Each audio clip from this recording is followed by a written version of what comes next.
Dear all, a very warm welcome to the Havells Present Spotlight series organized by Realty Plus Masterclass.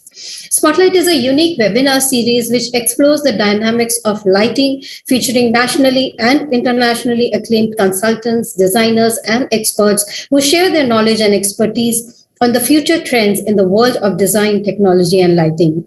I'm Sapna Srivastava, editor Realty Plus magazine, and let's begin with a brief introduction of Realty Plus. People are born to show the world which path to choose in a crisis. Some brands are born to do the same. And during the times of challenge, the stalwarts of Indian real estate industry have chosen to do just that by showing others the way to finding opportunities even amidst a crisis. By showing the world how to go about delivering on promises even amidst adversity. Success doesn't just happen, it happens by design, by pushing the boundaries, by raising the bar. It's days of creating a vision and nights of bringing it to life. Knowing that pictures are worth 1,000 words and every word makes a difference. It's doing the research, trusting your instinct and finishing what you started. For the past 17 years, Realty Plus has been turning obstacles into opportunities, keeping the industry informed on the latest developments.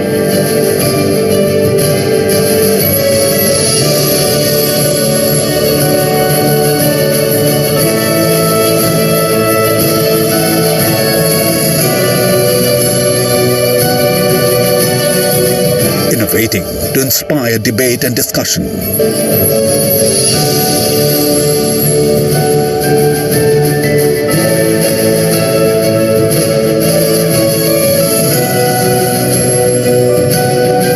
Forth the perspectives of industry leaders.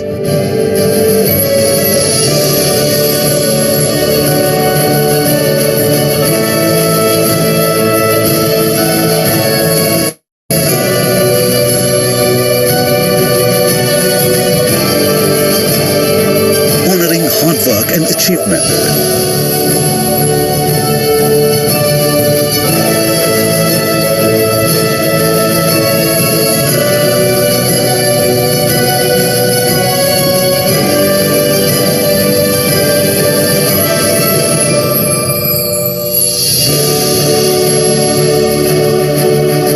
Keeping the industry connected.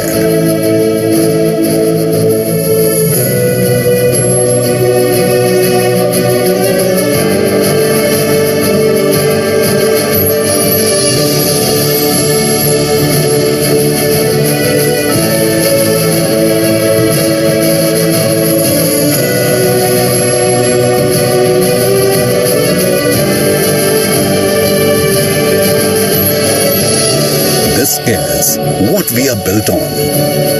This is what we are building.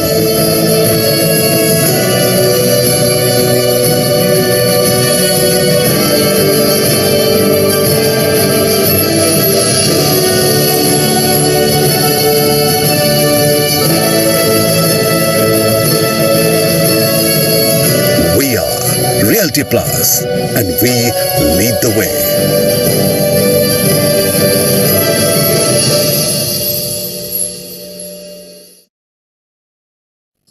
Thank you. So what you just saw was a brief snippet of Realty Plus products. To know more about us, do get in touch with Ms. Tripti Kedia, publisher and business at Realty Plus.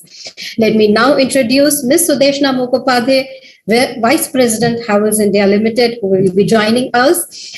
Let me give a brief introduction of Ms. Sudeshna. She has 34 years of extensive global leadership experience in lighting technology application, design, global project management, and user research, both in India and Asia Pacific region. Ms. Mukhopadhyay is well exposed to global markets in Middle East, Europe, and US, handling several cross-border projects, and she teaches lighting applications at leading institutes in India, is a member of various committees and author of code standards chapters in Bureau of Indian Standards, National Lighting Code, ISHRE, Griha, IGBC, and CII Energy Council. She is also a member of the CIE TC 342, which is Internal Commission on Illumination, Vienna, and a fellow of the Indian Society of Lighting Engineers. So, Ms. Mukhopadhyay, a very warm welcome to you. And as I mentioned earlier, that this series is all about talking to the experts, talking to the designers, getting there to hear their experience and knowledge. So what do you have to say about this initiative of Havells Spotlight that we are doing now? Thank you, Sapna. Thank you very much for my introduction. Very humbled by it. Spotlight is a very, very unique platform for Havells. Havells is a strong believer in outside-in approach to develop product and solution which is relevant to the Indian market. And I think that's a very important part, the relevance part of it. The Spotlight is this platform is for engagement with expert influencers, architects, designers, lighting designers, specialist people. We interact with them on this platform to gain insights on their vision, understanding what is their vision for futuristic space design, how user behavior is changing, how space design is changing, how new materials are being integrated, and how they also perceive lighting as a tool and enabler in their design. We also want to hear their perspectives on comfort and well-being of users and how they use lighting for this. So when we take these inputs, this helps to shape the Havells portfolio. As you know, Havells is a very strong team and center for research and innovation, user experience design, IoT, and software. So these are very strong teams which are located in Noida and also in Bangalore. And we have a very strong focus on the Make in India program, with our own factories and manufacturing centers. So all these inputs, which we really, when we, gather through interaction of this program, we believe that it is a very essential building block for developing Havells products and solutions. And Spotlight is a really good platform for us to really translate all the market insights and inputs from the experts in India and around the world, and then translate them into solutions which are indigenous, made in India, and relevant for the Indian users and market.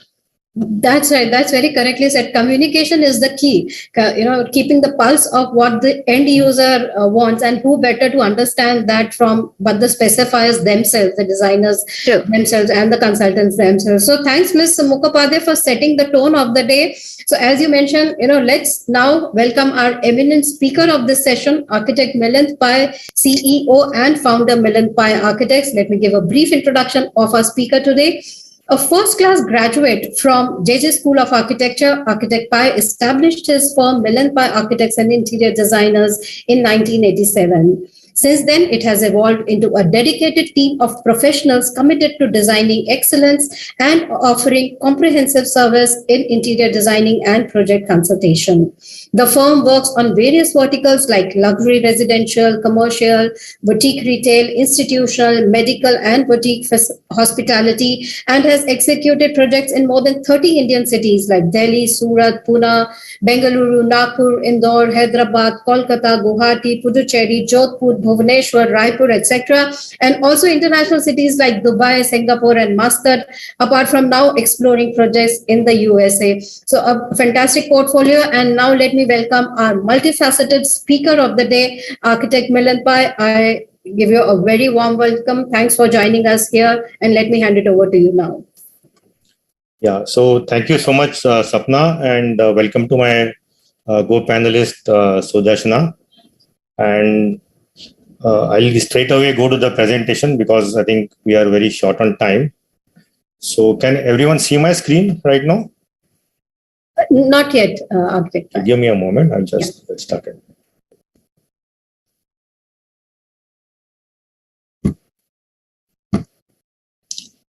Yeah. Am I visible on the screen now? Yes. Yes, sir. Okay. Yeah. So, Can we have it full screen, the presentation? yeah, just a moment. Can you see the full screen now? Yeah. Yes. Yeah, but we are seeing the presenter view, sir. Is it? Okay. Sorry. Let me. Now? Yes, yes, sir. Perfect. Okay. Yeah. So, good to go. Yeah. So, I am going to basically share this topic, which we are calling lighting in design. And I'm going to give you a designer's perspective, basically, as a designer, what we perceive and what knowledge we have and what we need to have. So that's going to be my focus. So I'm going to take you through a quick journey of the background of lighting till we come to the actual implementation of the sites. So let me start by paying my due respect to light as an entity, because we all know light is a very essential commodity to keep our life running. In fact, the beginning of life on Earth also originated because of light. As most of us will be knowing, our planet Earth is positioned in such a way as a distance from the sun. It allows the light to be very optimized, not too harsh and not too dim. And that is how we get what we call as sunlight, which supports water and all the life that we see today. So that's the key word, not too harsh and not too dim. This is the essence which we follow in our practice also. And yeah, so this is what we see, the light in its full glory in the nature, and want you to take a moment to just kind of think what life would be without light in our lives. So let me get started quickly with some technical basics, which we need to understand before we kind of decide what kind of lightings we work on the project and what are the essence of lighting design. Yeah, so in our nature, the lighting is a very small part of the electromagnetic waves that are available. So it starts at a very wide spectrum on radio waves and goes down to microwaves, infrared, and right up to the gamma rays at the bottom. So out of this, the infrared visible light and the ultraviolet light is a lighting component.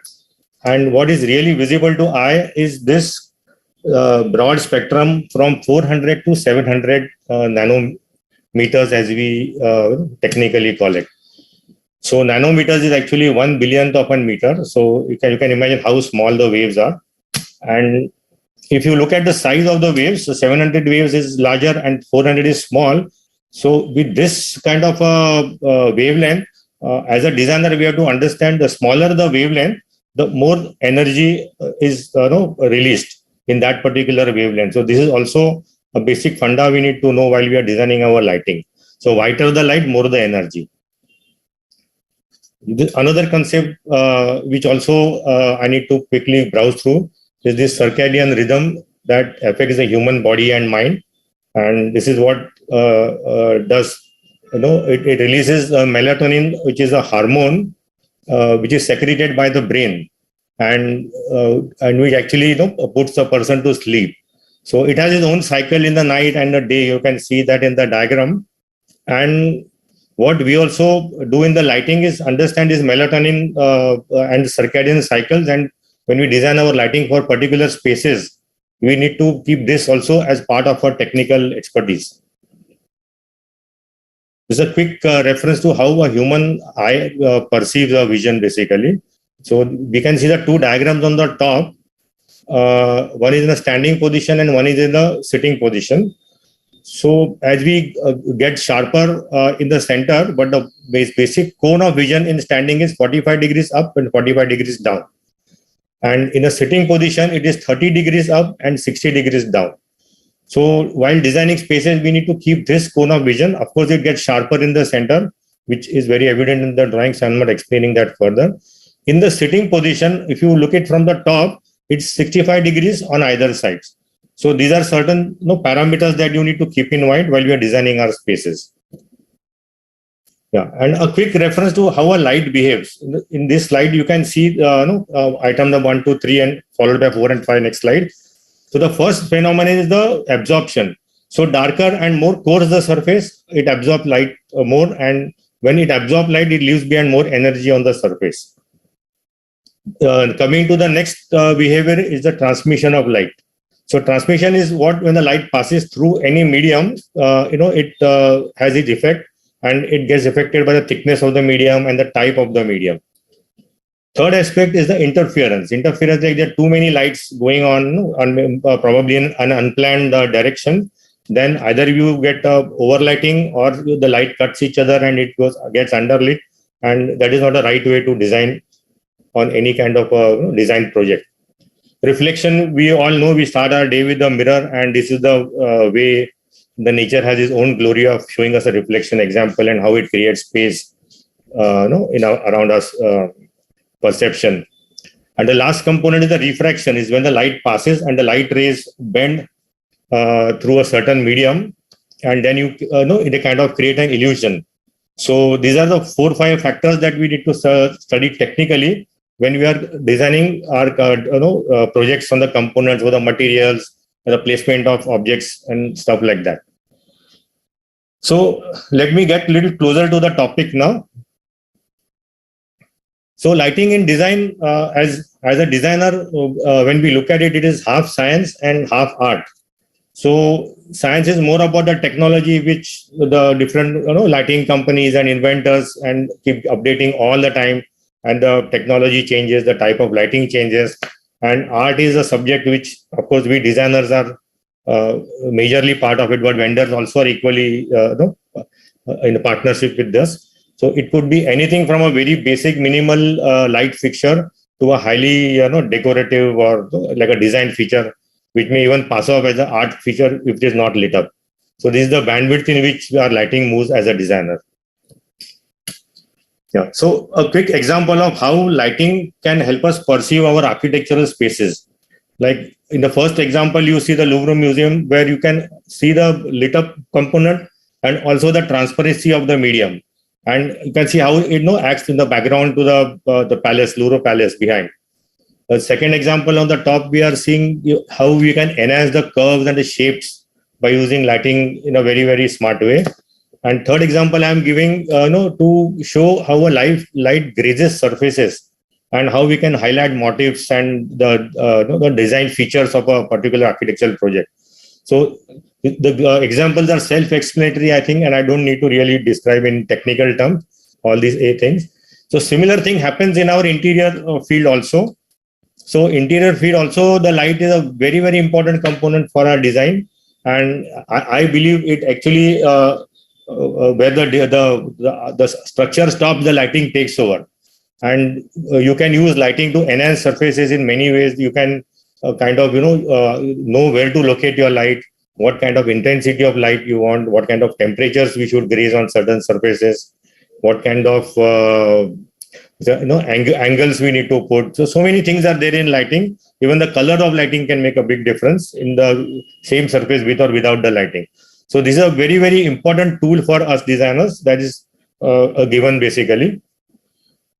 So let's get to a little more now technical part, where we are talking about the technology part of the lighting.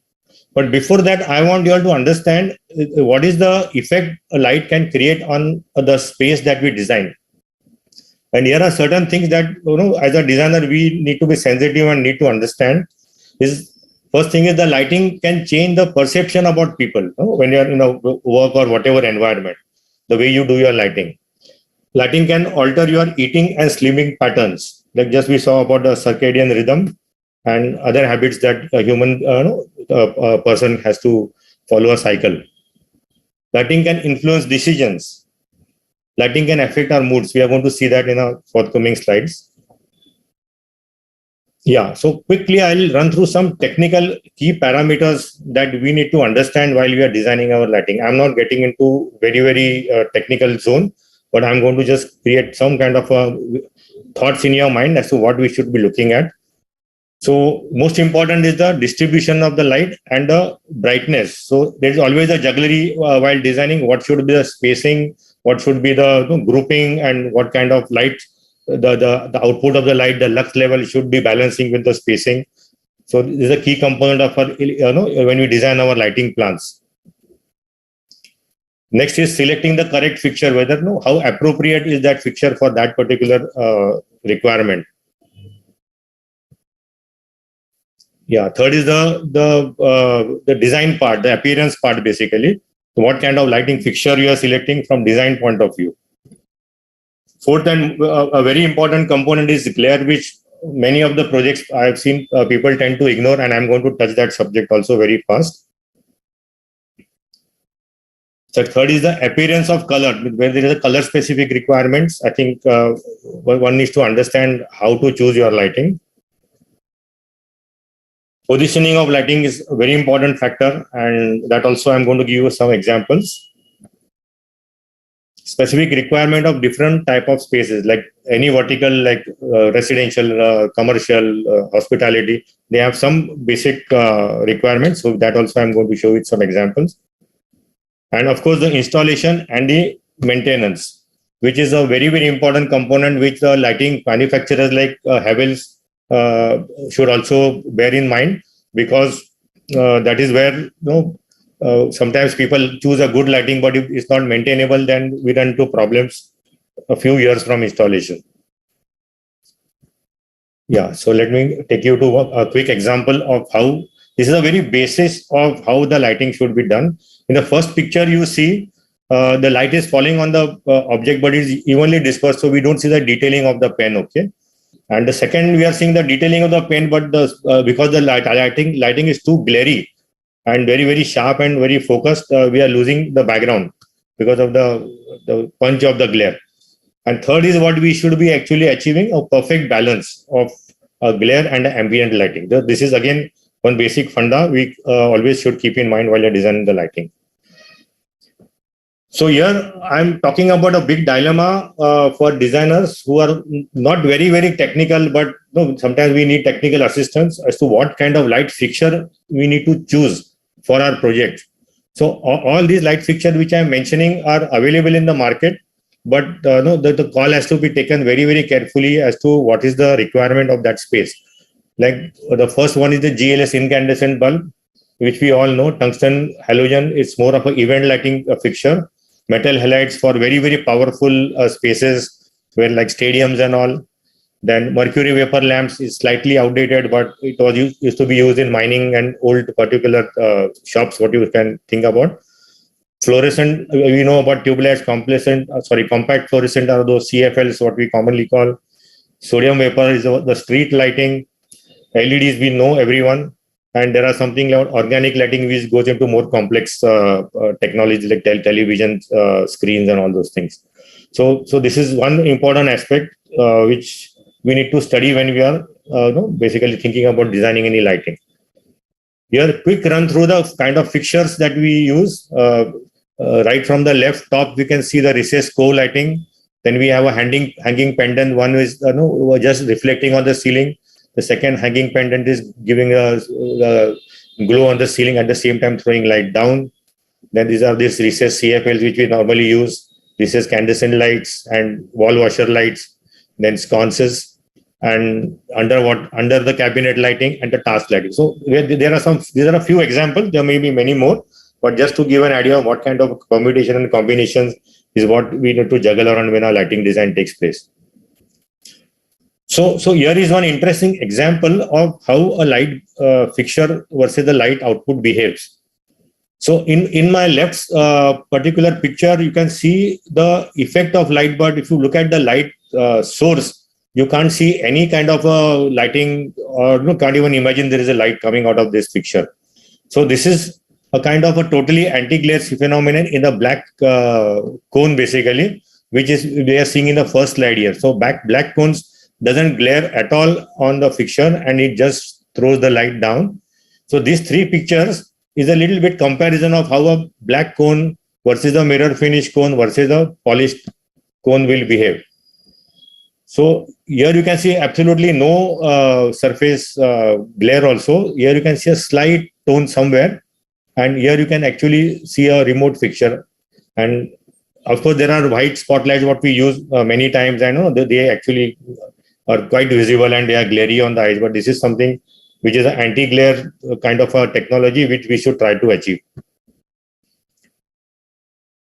One more important factor is what is the beam, narrow beam or ultra beam, or the angle of the beam.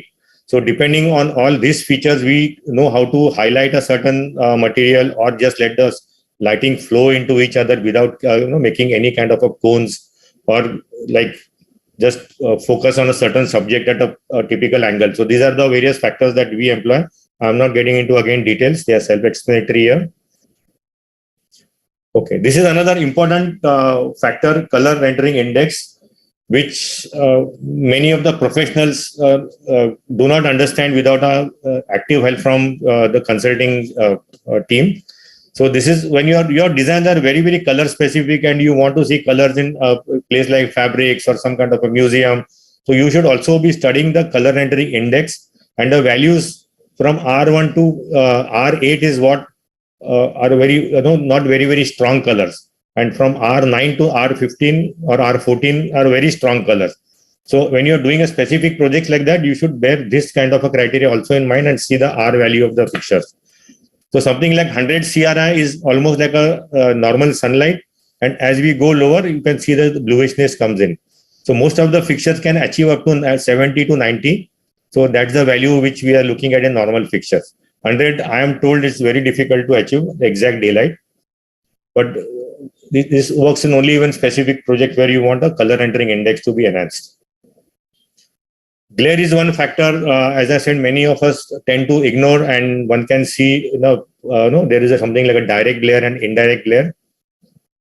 So, yeah, so this is the kind of difference that you can see in a glary perspective and anti-glare perspective. So, yeah, I'm not trying to market any lens card or something. This is just an example of, how the subject is visible from two angles. So here is a very interesting example of how a fitting can differ from a glare and a non-glare. On the left-hand side, you are seeing the fixture, same amount of lighting, and right-hand side also, we are seeing the fixture, same amount of lighting. But you can see the glare on the ceiling, and not only on the ceiling, you can see the glare in the glass reflection behind also. So a very well-designed lighting should not have all this. It should look something what we are seeing on the left. So only the subject is very clearly visible and enhanced, and we don't see all the lighting sources interfering with our design. Some common mistakes you must have observed in co-lighting when people use glary surfaces in a cove, and you can actually see the source of light. So yeah, this is the example which I like the most of how to position a light. So this example, you see the same face on the top three lines. The lighting is from the top. The middle row, the lighting is from the front and sides, and a lower row, you can see the lighting from the bottom. So if you look at the faces, you can see that wherever the lighting is from the top, the face is looking a bit slightly happier.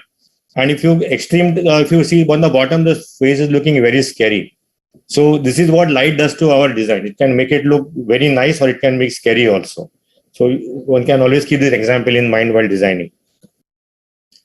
Yeah, one of the most important aspects that we also encountered a few years back, maybe 5 to 8 years back, is the color temperature. So normally in the market, you get these fixtures of 4000K and 2700 and 3000K. But at MPA, we have been using this particular color temperature, 3500 Kelvin, for almost a very long time. And we realized that on our projects, if we use this range, it becomes little yellowish and orangish. And this becomes too stark white. So everything has got its own beauty, and the color scheme that we are using, you can change your temperature. But if you are looking for an optimized solution, the 3.5 is a very good kind of a temperature. One should try it out, and I'm sure it will give you a very good results basically. Yeah. So there are the characteristics involved in every lighting, like when you're using white lighting on a certain colors subject, and of course the designer knows how to choose his lighting. But white tones, as I mentioned before, has more energy, and that is why you tend to be alert and active and ready for any task. And warm light suddenly gives you a nice feeling and very cozy feeling, and it has less energy in it, and that's why you feel warm, cozy, and intimate in this kind of a lighting. And neutral tones, as I just discussed, it is usually a very balanced effect. So you can call it cheerful, inviting, friendly, but I would rather say it's a very good balance effect when you want to choose it. So you are free to choose your lighting the way you want, but you should keep this thing back of your mind as to what is your basic purpose of choosing a certain color. So I'm quickly going to touch some parameters. I'm not going to dwell on it because of shortage of time. So these are some of the parameters, like while we choose our lighting and your lighting components and the spacing and all the technology. The first one is the size and the shape of the room. So it could be anything from the width and length, or it could be the height of the ceiling, whatever. So this is one of the components that we think about. Functionality of the space, as to what is the space being used for. It's a house, or it's a living room, or it's an office, or any kind of a showroom. Everything depends. What is the functionality of the space. The type of the ceiling also makes a difference. A reflected ceiling, or direct light, co-light, so many features are there. The age of the people, because the elder people tend to need more light than the younger people. Color of the wall, as we just discussed, the CRI and all those factors. And also, what you need to feature. Do you want to highlight something, or some the artworks, or what kind of area we are looking at? So having looked at the basics, or what we do while we choose our lighting in the design, I'm quickly taking you to this subject. And I think most of us will be aware about this phenomenon of how there are different type of lightings. The first one is the ambient light, which is more like a general, well spaced out uniform light. Next is the task light, where you are actually focusing on a certain subject or certain material or certain area. Third is the accent light, which it kind of creates the big drama in your design. And as a designer, you can understand what you need to highlight and what you need to subdue, and how you create a contrast of your materials. So this is a very important designing tool for architects and designers. And of course, decorative lights as fixtures. So every fixture has got its own beauty, and it can be a part of your design theme. So this is the fourth component. And in various degrees, we are using this kind of elements in our design as per the requirement of the space. So let me start with the residential space. Residential space can be anything from practical to luxurious. So when in the practical spaces, we need to be focusing more on your ambient light and maybe a bit of task light. As it gets luxurious, you slowly move into accent and decorative zone. In hospitality, you need to really emphasize on your accent and decorative light fixtures, because it is all about creating a drama and highlighting your elements in your design.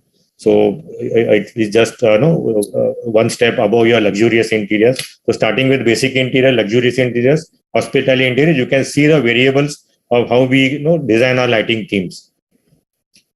Then this is an example for a commercial space. We are used to seeing all white and clean offices, and that is the only reason is to get a lot of energy and get a uniform lighting. So even in this space, the first picture on the left hand side, though the office is a little luxurious, but still the basics do not change.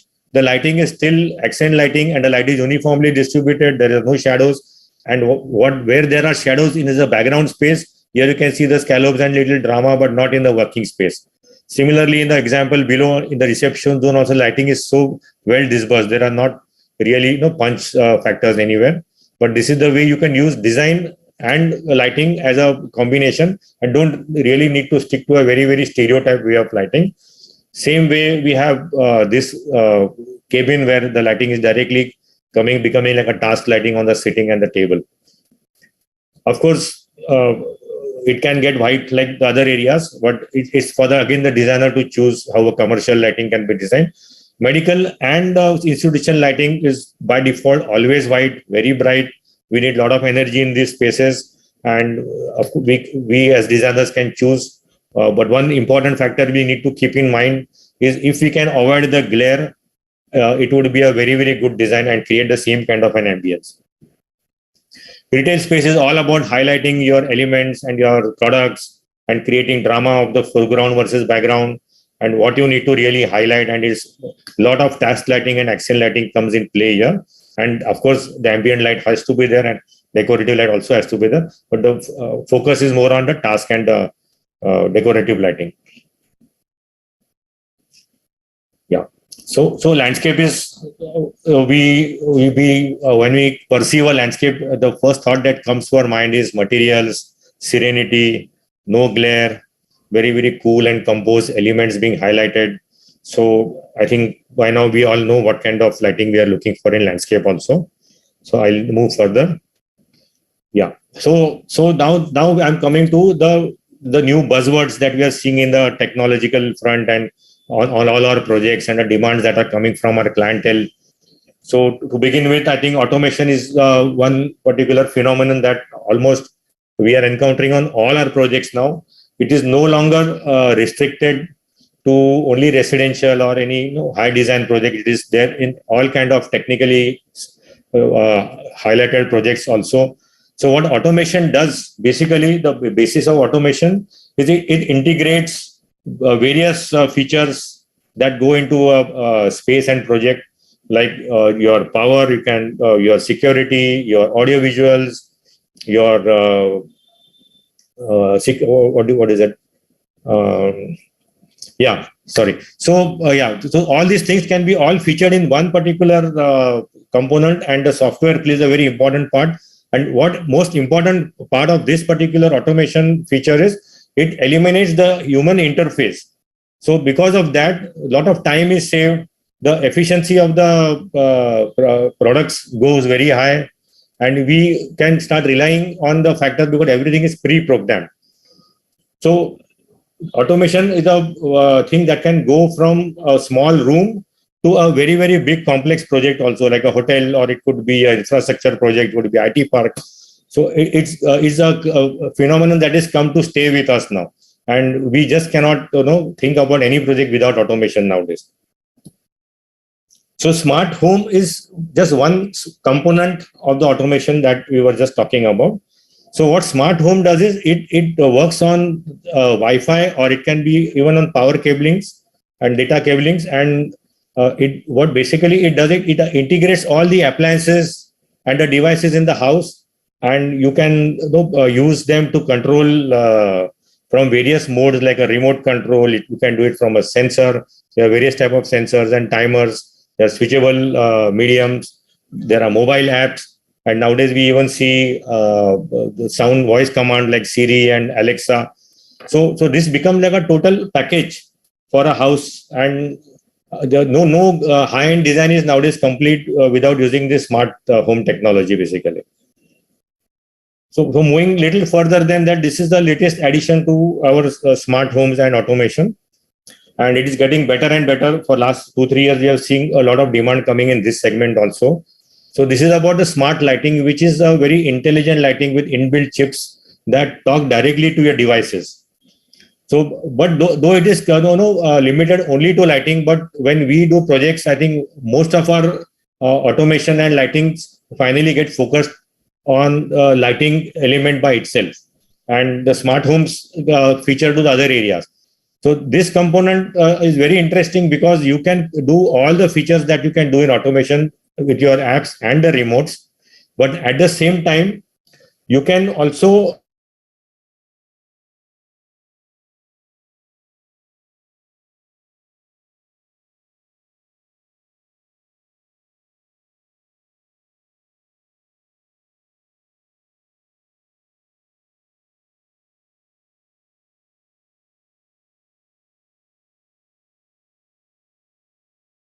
color temperatures, you can change your intensities, you can change the basic colors, and there are a lot of color palettes available. So it's a very interesting thing that's happening now, and we are also exploring on our new projects this kind of lighting now.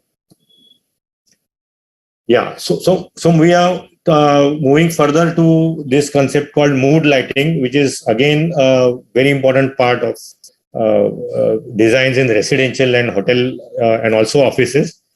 So what mood lighting does is, for a particular combination of lighting in terms of colors, intensity, and on and off, you can create a kind of a environment which touches your sensitivities basically, and you can get a kind of a feeling of serenity, or there are different names that we give this kind of modes, like a guest mode or a party mode or a relaxed mode, or like a dining setting or the living setting. So it actually balances the entire lighting in such a way that either it emphasizes your function or it emphasizes your mood that you're looking at.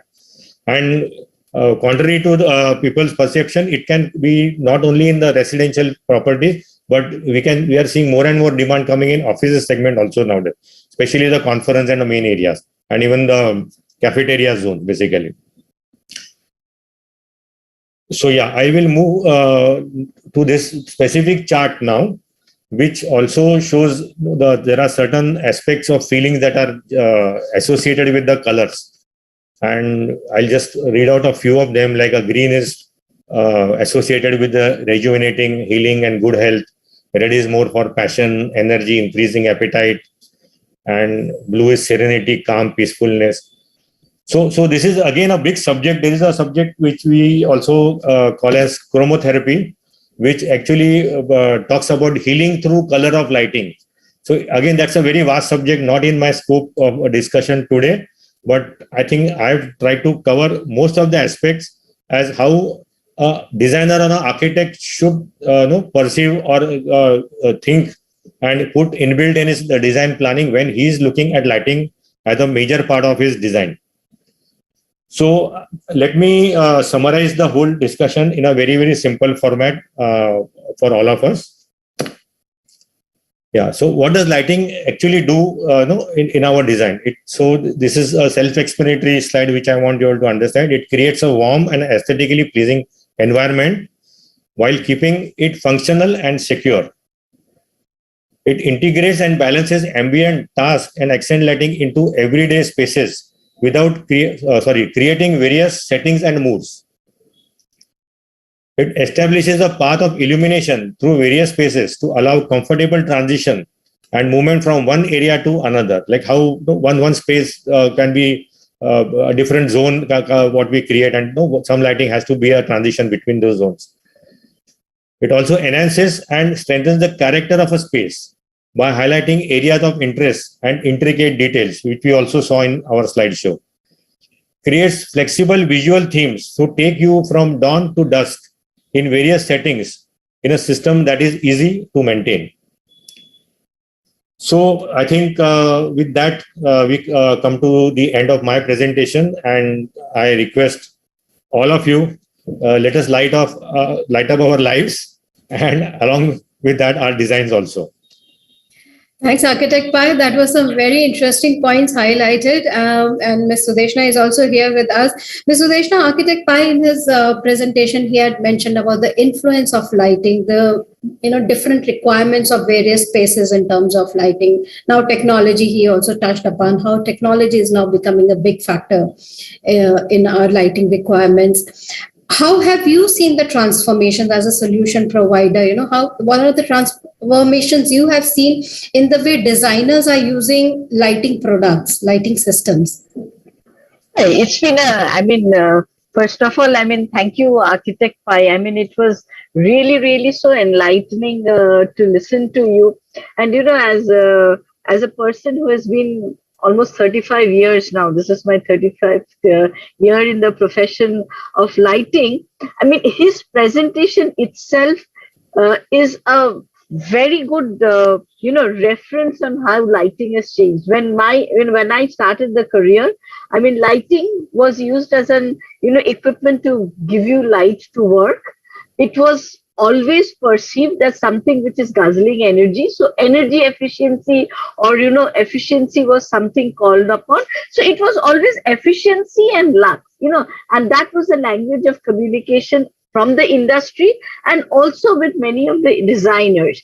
And now you see, architects, where we thought, architects were only talking about a form factor of the design and was not really so engaged with the subject of lighting. When Milind Pai, architect Milind Pai, explained so well, you see, this is basically what the transformation is all about, how lighting has been really accepted as a medium, not only for only functional purpose to, of course, provide visibility for doing work, but as an enabler for well-being and an enabler for space design, as an complete enabler which sets your mood and, work process, and he talked about changing perception, changing habits. So it is now being accepted as a tool, as a different tool. So it's not only hardware, but it is also the quality which comes out. And I think that's a big change which has happened in the industry.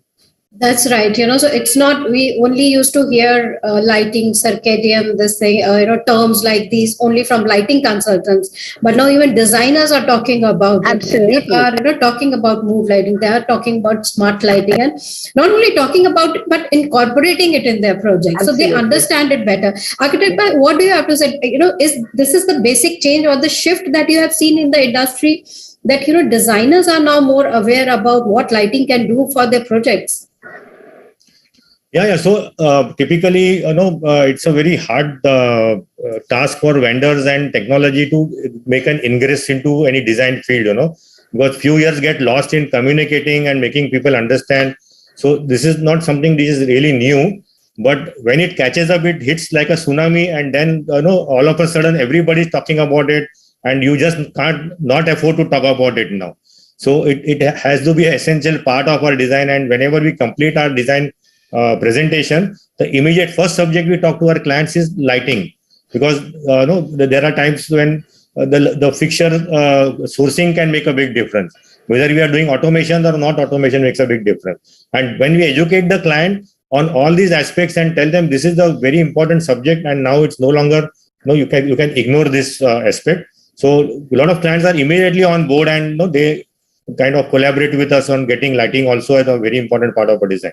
And they immediately get the results also, actually. It's not just that we don't no longer need to explain to them. Already they have seen it in other spaces, and they travel abroad, they go to hospitality zones, and we give them the examples of that to inspire them more, like you can make a house look very different if you focus on the lighting. And I think most of the clients are quite convinced with the lighting as an important medium of design nowadays. That's right. Even the end user is now much aware, much more traveled. Absolutely. They have seen, they have experienced, and they can understand, how lighting works for the spaces. Architect Pai, Sudeshna touched about on energy efficiency, sustainability, wellness, which are, the terms that we are increasingly using now when we are talking about built spaces.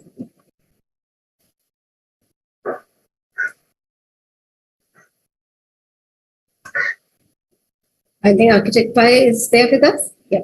So energy efficiency, sustainability, and wellness. How do you look at these aspects in your designs?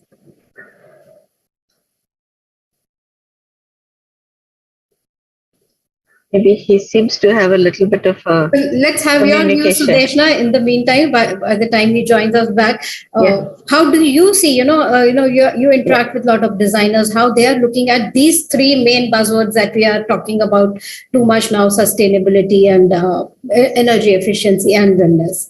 See, it is not a buzzword, it is a reality. And, we really, these are very important. These are important aspects of our everyday life. And lighting is, just one element which is going to do that.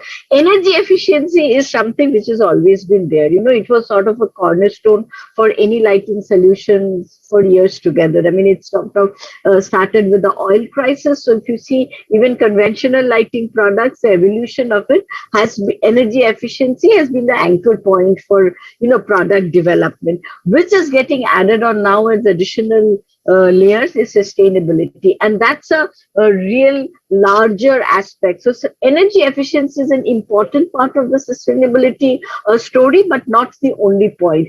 When we talk about sustainability, it's all about also materials, how you use it, how you produce it, your manufacturing part of it.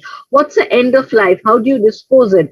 Do you really, what's when we all talked about life glass of any lighting product, earlier it was to be saying, okay, I want to replace my light every year or every 5 years. It was interpreted as that. Now we talk about disposal. So if you talk about long life, it's not about your cost to replace it, but also how you are not frequently disposing your product, and that is also a part of the sustainability story. So in other words, we talk about the cradle to grave, right? So that whole chain of lighting, how you are using it, and also in application, spill light, controlling glare, not polluting the environment, so that's also a new word which we are talking about, when we are lighting for semi-urban or rural areas, are we respecting the darkness? So sustainability is that part of it. And when we are also creating sustainable solution, well-being is again a natural fit to it.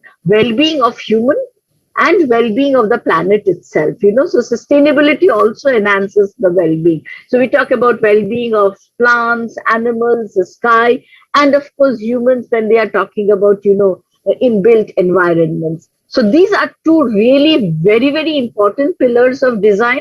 And I am a little reluctant to take it as a buzzword. So it's not a gimmick. It is an important pillar of our design.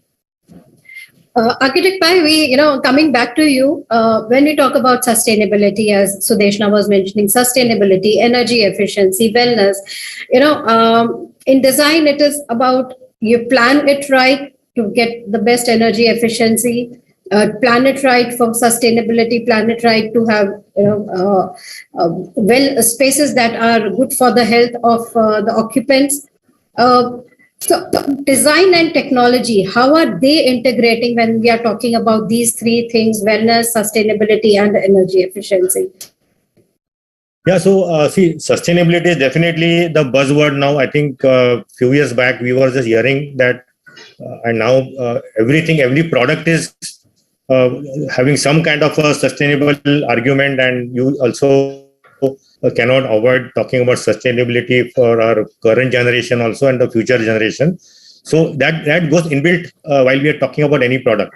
But the technology and design is what you asked me, right? The question yes. So how technology and design is integrating? Because if we plan it right, we can have sustainable spaces. How technology? Exactly. Yeah. So even that's where what I spoke about automation also. Automation also helps us integrate, avoiding the human interface in between. So assuming a product is the sustainable and energy efficient, and the design is also on that scale. But when you integrate it into something based on software and technology again further, so that eliminates human error and kind of lag that can happen when physically when people are operating stuff like that.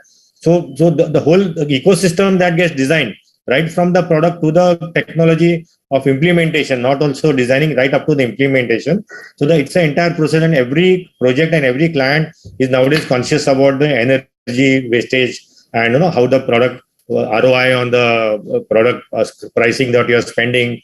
So all these factors are all discussed on all the projects. So it is definitely an essential part in our designing field now. Okay, fantastic. So these three things are not just buzzword, but they are now essential part of our designing of our build spaces. If you are talking about wellness or sustainability or energy efficiency, they are the mandatory terms now. What is the shift? Architect Pai spoke about that. Clients now themselves are aware, and if you explain them, they understand. They are on board immediately. What are the as a solution provider, Sudeshna, what are the shifts or the changes you have seen in the end users demands from the products? Yeah, so as you said that they are getting more and more aware, so conscious. We do see much more demand of aesthetics and design as a very important element, but which needs to be also efficient in terms of its deliverables. Okay, so earlier we always had a perception, and there were even product lines and solutions developed around aesthetics, which were that was a cornerstone of the design. Probably efficiencies and other performance parameters were a little lower in those products. And then we had very high efficient products, and that was the basic selling point of it. But if you're buying high efficiency, probably we always said you could compromise on the design. But now we see, and it is possible to have both of them integrated. So that's a great design. I'm an ardent follower of architect Pai's projects in social media, wherever he shares. And I do see these these two elements getting integrated. So as a solution provider, as Havells, we are also very sensitive to this. So which is why even if you see our research and innovation teams, we have technology research and user team. We have also design teams, who are product designers, industrial designers, and they work together to make these solutions. There will be another wave to this entire thing is, getting smartness integrated to it. Today, what is an option?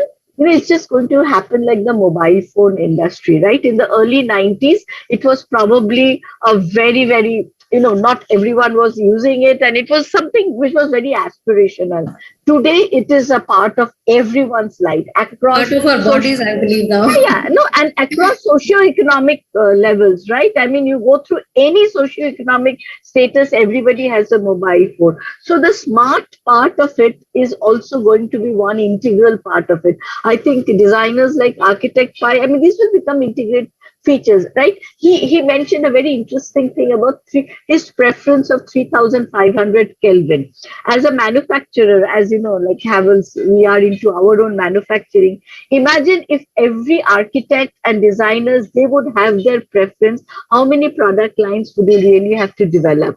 But if you are able to give them an easy color tunable solutions, where from project to project, they can actually, choose a color temperature which is actually matching the record they are designing, that's where the smartness also comes in the design. So I think as manufacturers, we are also capturing all this data and they are getting integrated in our future product lines, product and solution. Okay.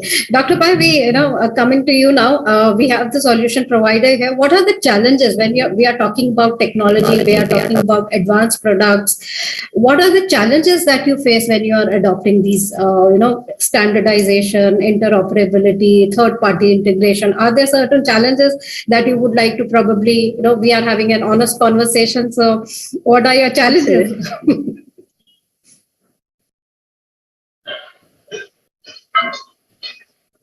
That question is to me? Yes, Architect Pai. So what are your challenges in adopting these latest technologies and products?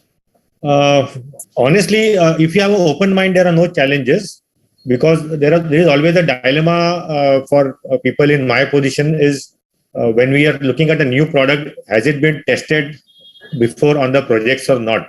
Because if it's like a risk taking anything new immediately when it is in the market, you run a double risk. One is it is going to perform to the best of its ability. Like when a new prototype comes in the market, like when basically LEDs came in the market, it was not such a enhanced product as we see it now. So if you opt for a product at the initial stages, then you are actually working on certain product which is going to get enhanced later on. At the same time, you're also taking a chance to initiate something into your project which is like a risk, because the decision maker is the architect basically. So you have to really understand a lot of the background from the vendor and how foolproof it is and what is the technology, and you have to take some examples from somewhere. So you cannot be always the first person to take the risk. Is kind of a mentality which we designers work with. But if you also get stuck to that, then you will never be front runners in your profession. So at times we have to take risks. So the challenges are something I will not say it's a challenge, but you should be a very intelligent, smart way of steering your projects around these new developments that come. So you should be able to help the vendors and encourage the vendors to come out with new products. At the same time, when they come, you should be honest to tell them these are the shortcomings of your products. And when, for example, Sudeshana was talking about 3500 Kelvin. So we got in the entire market only one vendor who told us, I will manufacture a chip for you specially, and you will have to give me quantities. We said, okay, all our projects, we will use 90% of this 3500 Kelvin. And that's the kind of deal we struck. And till recently, people couldn't give us that chip, but we have been doing it for 6 to 8 years. So that was a risk which we took out of our own R&D. And I was surprised why other architects are not doing it, because we found our results were so beautiful. Like 3000 was giving us yellow finish and other was giving white, and this between color was giving us such good results. And why the other vendors and the companies and architects are not even looking at this when we are asking people. So these are the kind of things which you need to be a little bit exploratory, and you have to invent ideas for your own team, basically. So challenges is something, if you want to take the risk, then there is no challenge. You can always, you have to take a smart risk, basically. You can't take a foolish risk by just trusting blindly somebody's presentation or marketing. We have to really understand the technical parts. And vendors are like our friends, basically. They guide us. So when something nice comes, and then we have to quiz them, we have to push them. And that's how we work with the vendors. And we get good results when we work like a team with them. Okay, fantastic. So what architect Milind Pai is saying, keeping an open mind. There are no challenges as such. Keeping an open mind, taking a smart risk, and having an open conversation, communication with your other stakeholders, with the solution providers, with their vendors, with their clients and designers. So before we wrap up, one last question to both our speakers today. Sudeshna, what does the future look like to you? Smart, intelligent, sustainable. These are the three keywords. And I think designing around users, that is something will be an integral part of any solution making. Okay, fantastic. Architect Pai, will close with your last comments. What does the future look like for design, architecture, build spaces? So my mind will not be like some buzzwords, but I would say keep an open mind, keep hoping for very new products coming in the market, and look for innovative technologies all the time.